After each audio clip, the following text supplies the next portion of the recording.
alam mo naisip ko dito, our God is a God of multiplication. Yes. Alam mo talagang naisip ko nga no, paano natin i-apply ito sa ating sa ating pagmimisyon, no? Diba minsan alam natin meron tayong mga natanggap na support, meron tayong naipon or God can multiply it, no? Yung talagang ito dalawang isda napakain ng at ang 5 tinapay napakain ng libo-libong tao, no?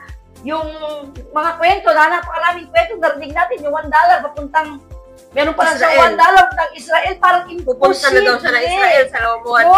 Oo. Kami ang pera lang namin pang barko lang $60 two-way para makapunta na Indonesia, pero nakapunta na Indonesia, nakabalik-balik.